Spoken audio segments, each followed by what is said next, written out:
The winter of 1868 hit the northern plains without mercy. When temperatures dropped to minus 20 degrees Fahrenheit, Henrik Larsson's kitchen froze solid despite a roaring wood stove. Water buckets turned to ice 3 feet from the fire. He had built his cabin exactly like every homesteader was told: raised timber floor, stone fireplace, standard and proven. Across the territory, families burned through cord after cord of firewood, yet still couldn't keep their cabins from freezing. Over the next 2 winters, Henrik quietly applied an old technique from his Scandinavian heritage, using the earth itself through a simple floor hatch to his root cellar. That change kept his kitchen 22 degrees warmer during frosts and cut his firewood use in half. What did he understand about the ground beneath his feet that every other settler was missing? This story reveals how Henrik Larsson transformed a simple root cellar into a passive heating system that raised his living space temperature by more than 20 degrees during the harshest frontier winters. The technique draws on ancient earth shelter principles that most American settlers had abandoned in favor of above-ground construction methods that ultimately failed them when severe weather struck. The upper Midwest in the winter of 1868 to 1869 presented homesteaders with rolling terrain of mixed clay and loam soil that could support decent crops but turned unforgiving when blue norther storms swept down from Canada. These weather systems routinely drove nighttime temperatures to minus 20 degrees Fahrenheit, sometimes colder, with sustained daytime cold that never climbed above zero for weeks at a time. The ground would freeze to depths of 3 to 4 feet, splitting fence posts and cracking poorly laid foundation stones. Established homesteading wisdom dictated a straightforward approach to frontier housing. Build simple log or timber frame cabins with raised wooden floors supported by joists, leaving an air gap beneath the living space. Install a substantial stone fireplace or cast iron stove as the primary heat source. Most settlers considered digging a full basement or deep cellar unnecessarily labor-intensive and expensive for what they viewed as temporary homesteads.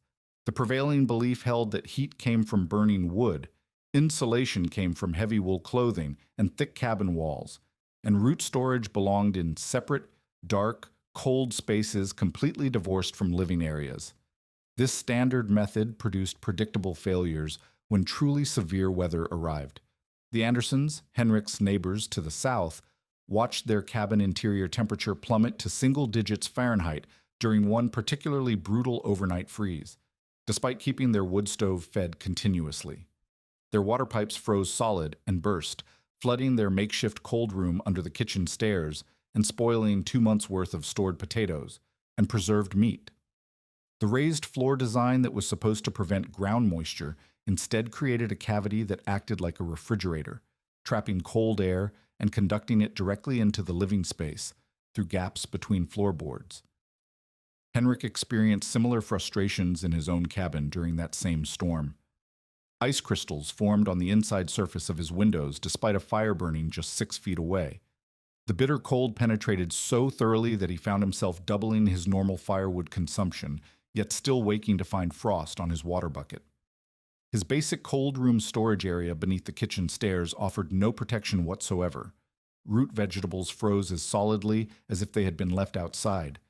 Henrik brought different knowledge to the frontier than most of his neighbors. His grandparents had emigrated from northern Scandinavia, where generations of farmers had survived winters far more severe than anything the American plains could deliver. They had passed down stories of earth cellars and house cellars, deep underground spaces that served not just for storage, but as integral parts of the home's thermal system.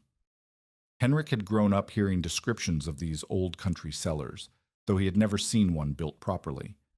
Living on the frontier also exposed Henrik to indigenous building principles that most white settlers ignored or dismissed. He had observed nearby Dakota earth lodges and semi-subterranean pit houses that maintained comfortable internal temperatures through the winter with minimal fuel consumption.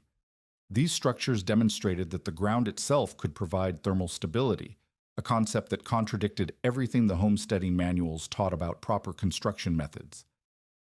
Initially skeptical, but increasingly curious as his standard cabin continued to fail him, Henrik began his first experiment with underground space. He carved out a modest subfloor pit beneath his kitchen area, roughly 6 feet long by 4 feet wide and 3 feet deep. He covered the opening with a rough wooden hatch made from split planks and used the space primarily as a root cellar, storing potatoes, carrots, and preserved foods where they would stay cool but not freeze. At this early stage, Henrik did not consider the pit as anything more than storage. He had not yet made the conceptual leap to treating underground space as a heat source. The pit remained crude, with dirt walls and a dirt floor, and he kept the hatch closed except when retrieving food supplies. The local homesteading community viewed even this modest excavation with suspicion and mockery. "Why waste good daylight digging holes when a proper wood stove works just fine for folks with sense?" commented Lars Peterson, a neighbor who prided himself on his efficient cabin heating. "I ain't never heard tell of anyone trying to heat their house with a potato cellar." Other neighbors suggested that Henrik was letting his foreign background cloud his judgment about proper American building methods. The skepticism extended beyond informal criticism. When Henrik visited Thompson's lumber yard in the nearest settlement to purchase materials for improving his hatch, the proprietor shook his head in disapproval. "You'll get nothing but dampness and rot from digging under your floor like that," Thompson warned. "Woodworms will eat your joists from below, and the whole structure will sag within 2 seasons. It just ain't natural for a house to be connected to the ground that way." This resistance reflected a fundamental conflict between two approaches to frontier survival. The dominant philosophy trusted fire and fuel consumption to overcome cold. The harder winter hit, the more wood you burned. Henrik was beginning to trust something entirely different: the Earth's own stable temperature as a thermal resource. Most settlers treated this idea as superstition or foreign foolishness, a waste of effort that would lead only to structural problems and increased maintenance. The principle Henrik was unconsciously testing would eventually prove that deep Earth maintains a constant temperature of approximately 55 degrees Fahrenheit year-round, unaffected by surface weather conditions. When properly integrated into a floor-to-cellar design, this stable ground temperature could serve as a low-grade but highly reliable heat source for living spaces. The technique required no fuel, produced no smoke, and operated continuously without human intervention, advantages that conventional wood stove heating could never match. By spring of 1869, Henrik's crude subfloor pit began revealing the consequences of hasty construction. Moisture seeped through the dirt walls during the spring thaw, creating a damp, musty environment that threatened his stored vegetables, and more critically, his cabin's structural integrity. The wooden floor joists directly above the pit showed early signs of rot where condensation had collected, and Henrik noticed the floorboards beginning to sag slightly under foot traffic. Several neighbors who had attempted similar shallow excavations reported identical problems: moldy cellar walls, persistent dampness, and weakening floor supports that would require costly repairs within a single season. The fundamental engineering flaw lay in the relationship between surface water, soil composition, and structural load-bearing. Henrik's original pit extended only 3 feet below ground level, placing it well within the zone where seasonal temperature fluctuations and moisture migration could cause continuous problems. The dirt walls acted like sponges during wet periods, absorbing groundwater and releasing it as vapor into the enclosed space. Without proper drainage or moisture barriers, this created a perpetual cycle of dampness that would eventually destroy any wooden structural elements in contact with the cellar environment. Recognizing that his current approach would fail completely within another year, Henrik sought guidance from Niels Johansen, an older Norwegian immigrant who had settled in the territory 5 years earlier. Johansen possessed knowledge that most frontier settlers lacked: traditional European cellar construction techniques developed over centuries of harsh northern winters. His father had built stone-lined root cellars in the fjord country of Norway, where proper underground storage meant the difference between surviving winter and facing starvation. Johansen explained that effective cellar construction required reaching soil layers below the frost penetration line, which in their region extended approximately 4 feet down during severe winters. Any cellar built above this depth would experience freeze-thaw cycles that would crack foundations, heave floors, and create the moisture problems Henrik was already encountering. The solution demanded excavating to a minimum depth of 5 feet, placing the cellar floor in soil that maintained stable temperature and moisture conditions year-round. The construction technique Johansen described departed radically from typical frontier building methods. Instead of simple dirt walls, the cellar required stone or fieldstone lining that would resist moisture infiltration while providing structural stability. Local fieldstone, abundant throughout the region, could be shaped and fitted without mortar if properly selected and placed. The walls needed to extend from below the frost line to slightly above ground level, creating a complete moisture barrier between the soil and the interior space. Floor construction presented another critical engineering challenge. Johansen insisted on laying a foundation of coarse gravel or sand beneath a floor of fitted stones or salvaged bricks, if available. This drainage layer would intercept capillary moisture rising from deeper soil levels and redirect it away from the storage area. The stone floor would resist rot indefinitely while conducting the Earth's stable temperature into the cellar space more effectively than wood planking. Water management around the excavation required additional defensive measures that most settlers never considered. Johansen recommended digging a drainage trench around the exterior perimeter of the cellar, approximately 2 feet wide and 1 foot deep, sloped to carry spring runoff and surface water away from the foundation. This external drainage system would prevent water from accumulating against the stone walls during heavy rains or snowmelt periods. The cellar roof structure demanded careful engineering to support the cabin floor above while shedding moisture effectively. Rather than relying on simple wooden joists that would eventually rot, Johansen advocated for a shallow arch or sloped roof constructed from heavy timber planking covered with a layer of earth for insulation. This design would distribute the structural load more evenly while creating a natural moisture barrier that directed condensation away from the interior space. Henrik also consulted with Samuel Crow Feather, a Dakota man whose band maintained winter earth lodges in the river bottoms east of Henrik's claim. Crow Feather explained principles of excavation and soil selection that complemented Johansen's European techniques. He emphasized the importance of reading soil composition during digging, clay layers that would hold water versus sandy soils that would drain naturally. His people had learned to identify soil types that would remain stable through multiple seasons without shifting or collapsing. The combined knowledge from these sources guided Henrik's reconstruction project during the summer of 1869.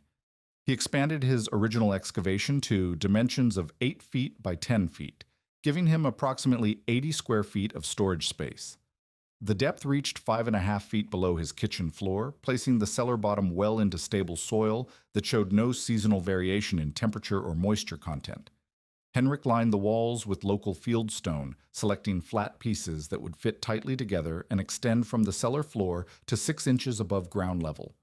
The work required careful attention to stone selection and fitting, as gaps between stones would allow moisture infiltration and reduce the structural integrity of the entire system.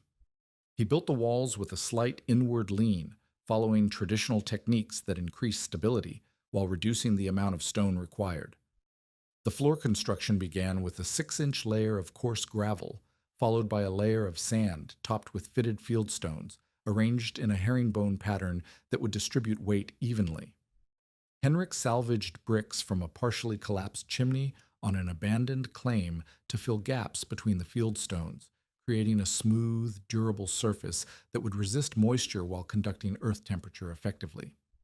The external drainage system required 3 days of additional excavation around the cellar perimeter. Henrik dug the drainage trench to direct water flow toward a natural depression approximately 50 yards from his cabin, ensuring that spring runoff would never accumulate against his cellar walls.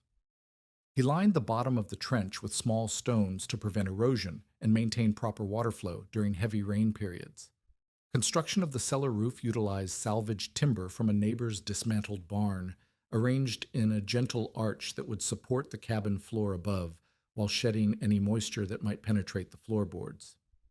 Henrik covered the timber with a layer of split shingles, followed by a thin coating of clay mixed with chopped grass, creating a waterproof barrier beneath his kitchen floor. The completed reconstruction transformed Henrik's crude pit into a sophisticated underground storage system that addressed every failure point of his original design. The stone-lined walls would resist moisture indefinitely, the drainage systems would prevent water accumulation, and the proper depth would ensure stable temperature and humidity conditions regardless of surface weather. The winter of 1870 arrived early and harsh, catching Henrik with his newly reconstructed cellar operational but his heating strategy unchanged. Despite the superior foundation work, his cabin continued to follow the same pattern as every other homestead in the territory, complete reliance on his wood-burning stove for warmth. During the first severe cold snap in November, when outside temperatures dropped to minus 18 degrees Fahrenheit, Henrik found himself feeding his stove continuously, yet watching interior temperatures fluctuate wildly between 55 degrees during active burning periods and near freezing conditions by dawn when the fire had burned low. The temperature swings created more than discomfort. Henrik's water supplies froze repeatedly, despite being stored close to the stove.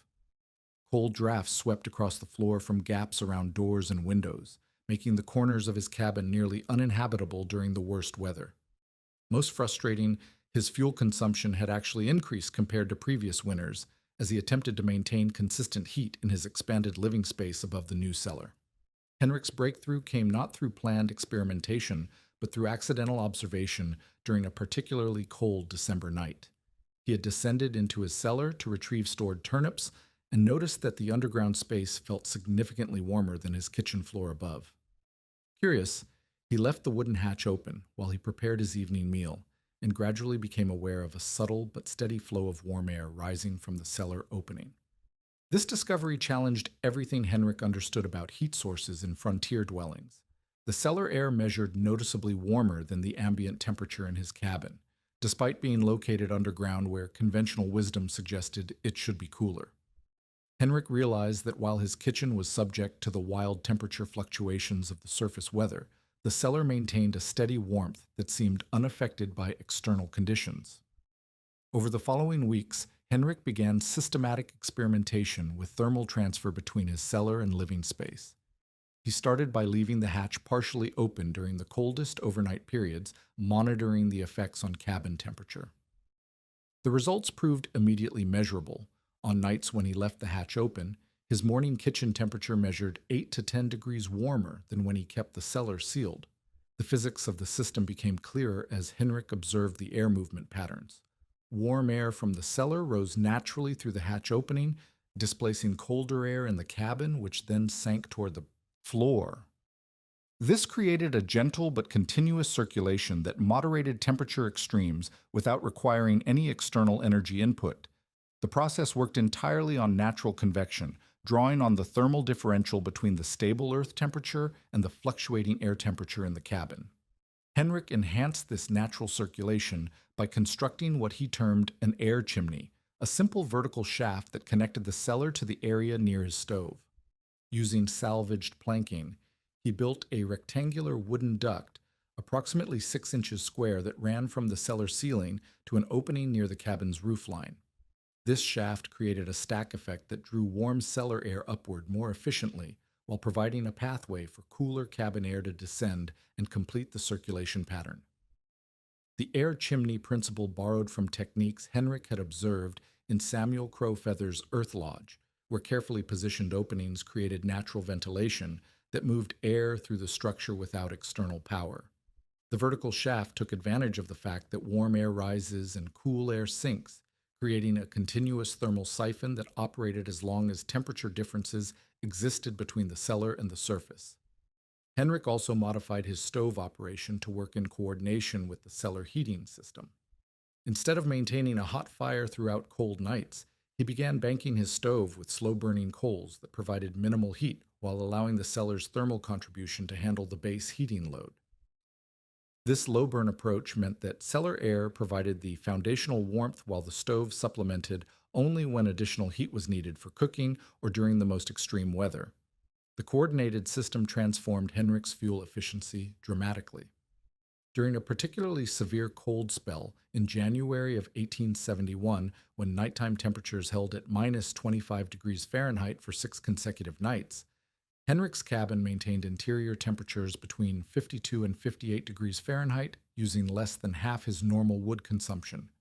His neighbors, still relying entirely on stove heating, reported interior temperatures that fluctuated between the low 30s and mid-40s during the same period. Henrik documented his results by taking temperature readings at consistent times each day using a mercury thermometer he had acquired from the territorial surveyor. During the January cold spell, his cellar maintained a steady temperature of 56 degrees Fahrenheit, regardless of surface conditions. With the hatch open and air chimney operating, his kitchen floor temperature averaged 54 degrees overnight, nearly 25 degrees warmer than the ambient outdoor temperature and significantly more stable than conventional stove-heated spaces. The fuel savings proved equally dramatic. Henrik calculated that he consumed approximately 2.5 cords of split oak during the worst months of winter compared to his previous consumption of 4 to 5 cords during similar conditions. The reduction came primarily from his ability to maintain baseline heating without continuous high-temperature burning, allowing him to reserve intensive stove use for cooking and the most extreme weather periods. Water storage problems disappeared entirely under the new system. Henrik's indoor water supplies never froze, even during the minus 25-degree cold spell, because the cellar heating maintained floor temperatures well above freezing throughout his cabin. His neighbors continued to struggle with frozen water containers, burst pipes, and the daily challenge of thawing essential water supplies for cooking and cleaning. The thermal stability extended beyond simple temperature maintenance. Henrik's cabin experienced far fewer drafts and cold spots because the continuous air circulation eliminated stagnant cold air pockets that plagued conventional heating systems. The gentle air movement created by the cellar-to-surface thermal differential distributed heat more evenly throughout the living space, making corners and floor areas comfortable for the first time. Henrik's success attracted quiet attention from neighbors who had previously dismissed his excavation work as wasteful foreign nonsense. When Ole Peterson visited during a February blizzard, he found Henrik's kitchen comfortable enough for shirt-sleeve work, while his own cabin required heavy wool clothing indoors. Peterson spent an hour examining the hatch and air chimney system, taking mental notes on construction techniques that had produced such remarkable results. The transformation established Henrik's cellar as a functional thermal battery that stored and released the Earth's stable heat energy through natural convection processes. The system required no fuel, produced no smoke or ash, and operated continuously without human intervention, providing baseline heating that reduced conventional fuel requirements by more than 50% while delivering superior comfort and temperature stability. By mid-February of 1871, Henrik's thermal success had generated an unexpected consequence that threatened both his food storage and indoor air quality. The continuous circulation of warm, humid air from his stone-lined cellar began creating condensation problems around the hatch opening and a persistent musty odor that suggested potential mold development in his stored vegetables. More troubling, the air rising from the cellar carried a stale, heavy quality that made his kitchen feel stuffy despite the effective heating. The humidity issue stemmed from the fundamental nature of underground storage spaces. Henrik's cellar maintained high moisture levels naturally, essential for preserving root vegetables through long winters, but problematic when that same moist air circulated continuously through his living space. Condensation began forming on the wooden hatch frame where warm cellar air met cooler cabin surfaces, creating conditions that could lead to wood rot and mold growth exactly where structural integrity was most critical. Henrik discovered the extent of the problem during a routine inspection of his stored turnips and carrots. Several turnips showed soft spots and early signs of decay, while a portion of his carrot supply had developed a white, fuzzy mold that indicated excessive moisture and poor air circulation. The very dampness that helped preserve vegetables in a sealed cellar became destructive when combined with the warm temperatures generated by continuous air exchange with the living space above. The conflict between heating and food preservation represented a fundamental design challenge that Henrik had not anticipated. His thermal system required open circulation between cellar and cabin to function effectively, but his food storage needed controlled humidity and stable, cool conditions to prevent spoilage. The two functions seemed mutually exclusive, threatening to force Henrik to choose between effective heating and reliable food storage. Henrik consulted Niels Johansen again, seeking guidance on how traditional European cellars had managed similar challenges. Johansen recalled that his father's Norwegian cellars had incorporated small ventilation shafts that could be opened or closed depending on seasonal needs and weather conditions. These vents allowed fresh, dry outside air to enter the cellar when humidity became excessive, while preventing heat loss during periods when the cellar was being used for warming the house above. The ventilation principle required creating controlled air exchange that could operate independently of the heating circulation system. Johansen recommended installing two separate vents in the cellar walls, one positioned low on the north-facing wall to allow cold, dry outside air to enter, and another positioned higher on the opposite wall to allow stale, humid air to escape. These vents would create a cross-flow ventilation pattern that could refresh the cellar air without interfering with the vertical thermal circulation through the hatch and air chimney. Henrik also learned from the experience of his neighbor Magnus Olsson, whose poorly ventilated root cellar had cost him nearly a quarter of his stored potatoes the previous winter. Olsson's cellar had developed such severe humidity problems that his potato bins became breeding grounds for rot and fungal growth, forcing him to dispose of supplies he had counted on for late winter survival. The lesson reinforced Henrik's understanding that successful food storage required active moisture management, not just proper construction. Construction of the ventilation system required careful attention to sizing and positioning to achieve the desired air exchange without compromising the cellar's thermal performance. Henrik built the intake vent as a wooden box approximately 6 inches square, positioned 18 inches above the cellar floor on the north wall where it would receive the coldest, driest outside air. The exhaust vent, constructed similarly, was placed 4 feet above the floor on the south wall, creating a diagonal airflow pattern that would sweep across the entire cellar space. Both vents incorporated simple wooden covers that could be adjusted to control airflow volume. During periods when Henrik needed maximum thermal output from his cellar, he could close both vents completely, sealing the space to preserve warm air circulation. When humidity levels rose or food storage became the priority, he could open the vents partially or fully to create cross-ventilation that would dry and refresh the cellar atmosphere. Henrik developed a seasonal usage strategy that balanced the competing demands of heating and food preservation. During the coldest periods of winter, typically from December through February, he prioritized thermal function by keeping vents closed and the hatch open for maximum heat transfer. During milder periods and transitional seasons, he reversed the system, closing the hatch to preserve stored food and opening vents to maintain proper storage conditions. The food storage arrangement also required modification to work effectively with the dual-purpose cellar system. Henrik constructed elevated storage platforms using split planks raised 6 inches above the stone floor, creating airflow space beneath his vegetable bins and preventing direct contact with the cool cellar floor. These raised platforms allowed air circulation around stored produce while protecting it from temperature extremes that occurred during thermal operation periods. Henrik divided his storage area into zones based on the airflow patterns created by his ventilation system. Root vegetables that required high humidity, such as potatoes and turnips, were positioned away from the direct airflow path where they would maintain stable moisture conditions. Carrots and other vegetables that preferred drier conditions were placed near the ventilation path where they would benefit from the controlled air exchange. Testing the dual-mode system through the remainder of winter 1871 proved its effectiveness at managing both functions successfully. During a late February cold spell, Henrik operated in heating mode for 5 consecutive days, keeping vents closed and hatch open to maintain cabin temperatures in the mid-50s, while outside temperatures dropped to minus 15 degrees Fahrenheit. When the weather moderated, he switched to storage mode, closing the hatch and opening vents to refresh the cellar air and protect his remaining food supplies. The ventilation system eliminated the humidity and air quality problems that had threatened to undermine Henrik's thermal innovation. Musty odors disappeared within days of implementing regular air exchange, and condensation around the hatch opening ceased to be a concern. Most importantly, Henrik's stored vegetables remained in excellent condition through the spring, with spoilage losses reduced to less than 5% of his total stored supplies.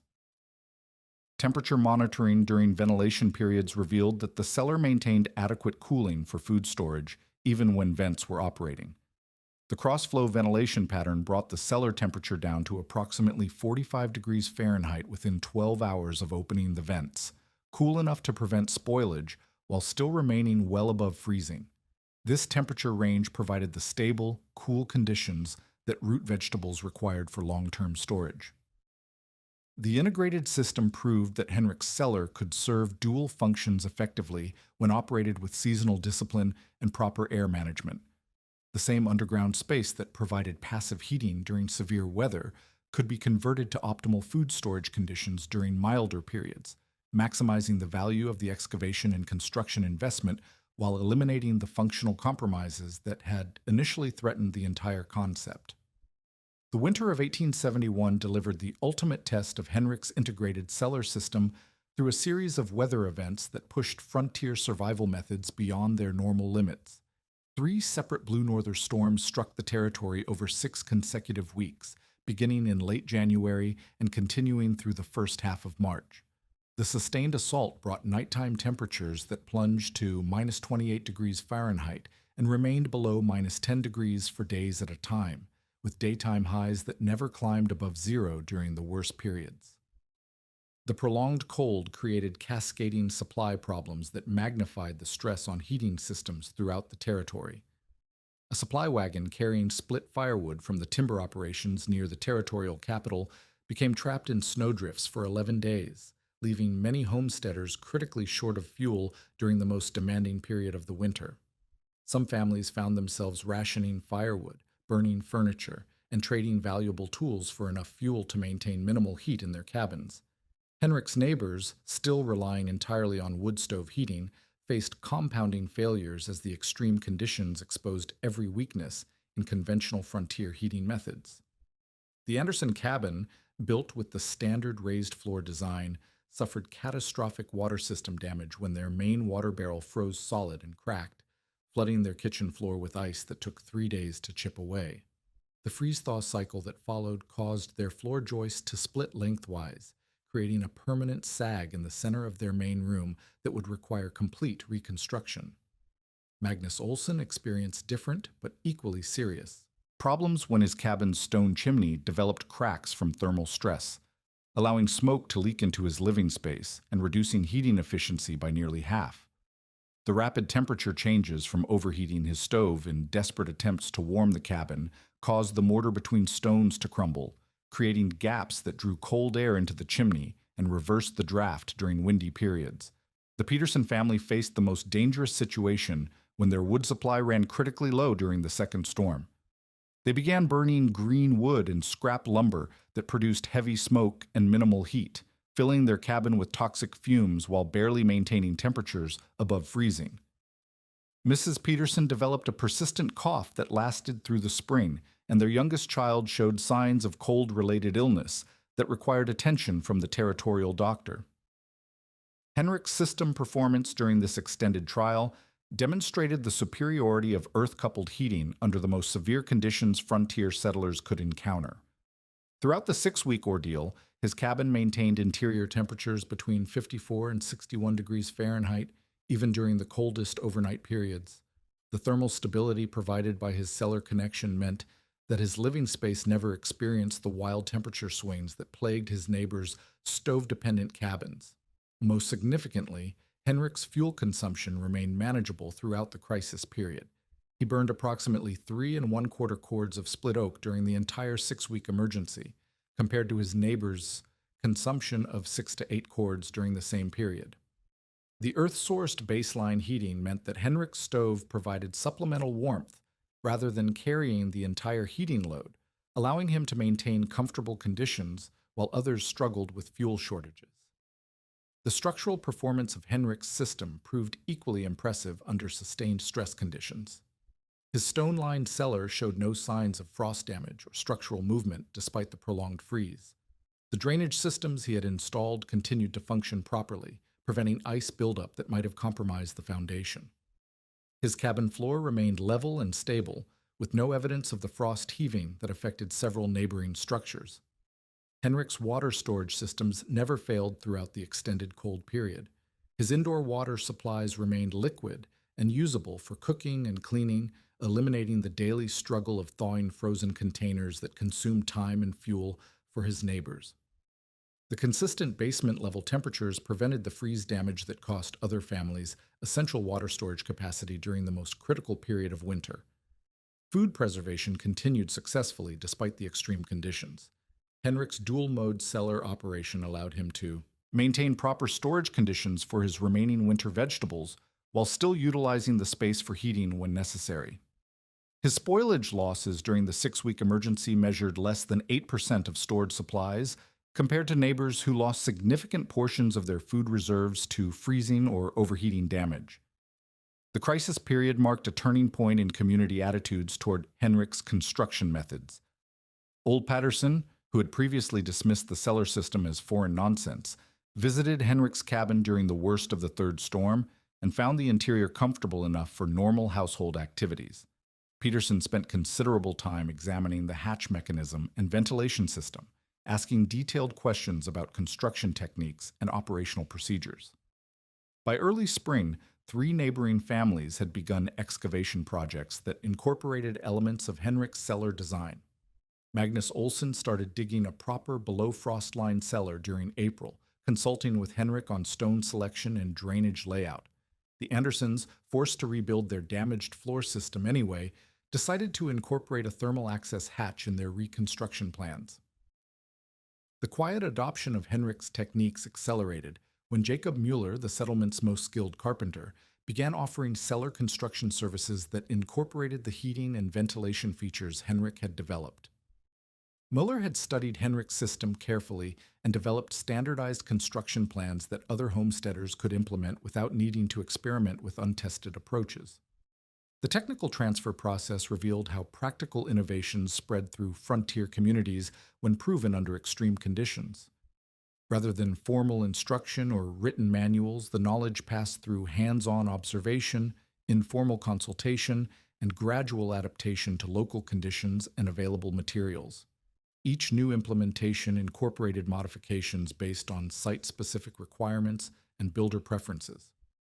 Henrik's success during the 1871 winter crisis established the credibility of earth-coupled heating among experienced settlers, who valued proven performance over theoretical arguments. The dramatic fuel savings, structural stability, and indoor comfort achieved during the most severe weather conditions provided undeniable evidence that traditional European cellar principles, properly adapted to frontier construction methods, could outperform conventional American homesteading practices. The integrated system Henrik had developed through 4 years of experimentation and refinement demonstrated that frontier survival could be improved significantly by combining immigrant building wisdom, indigenous earth shelter principles, and systematic engineering approaches to common problems.